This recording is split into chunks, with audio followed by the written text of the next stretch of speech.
We want to focus our attention now on white noise machines and those apps designed to help you get a good night's sleep. They emit soothing sounds meant to lull you into a restful or peaceful night's slumber. But do they actually work? Well, today, insight from sleep doctor Michael Bruce and a sound machine enthusiast who swears by hers. Once you start listening to that sound, everything else just fades away. 34-year-old Katie Kleila is a professional singer who started using a sound machine in her mid-20s. It was recommended to me by my therapist when I started having sleep problems around college time, post-college time. For Katie, it's her machine's signature sound that lulls her off to sleep. It sounds just like a very gentle rush of air. While the phrase white noise has become sort of a catch-all for a multitude of sounds, the scientific definition is sound that consists of low, medium, and high frequencies having equal intensity. Or more simply put, white noise is the entire spectrum of noise. So for folks who are as old as me, 52, remember when the television stations would turn to snow? That is white noise. White noise masks other sounds that would stimulate the brain and interfere with sleep.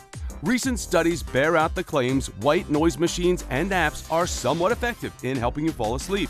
But the findings did not show a clear improvement keeping you asleep, and they concluded white noise does not aid deep sleep. The effectiveness of white noise is actually helping you distract yourself enough to lower your anxiety to allow the natural sleep process to occur. And that should improve the quality of your sleep simply because you're going to fall asleep more quickly. Unfortunately, it's not going to improve the depth of your sleep.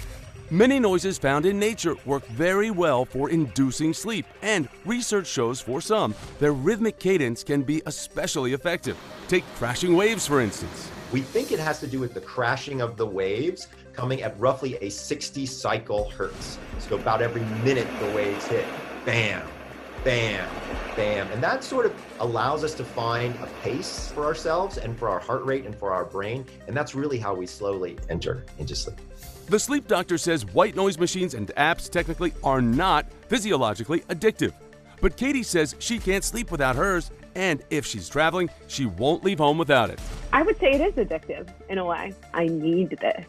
But it's conditioning, like anything else. I need this because I tell myself that I need it.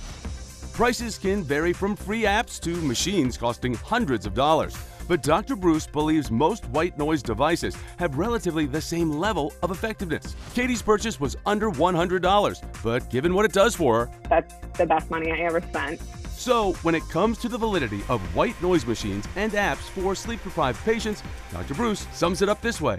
Anything that we can provide them that can give them a mild advantage to being able to lower that anxiety to help them fall asleep, I would say is very healthy and good for them, generally speaking.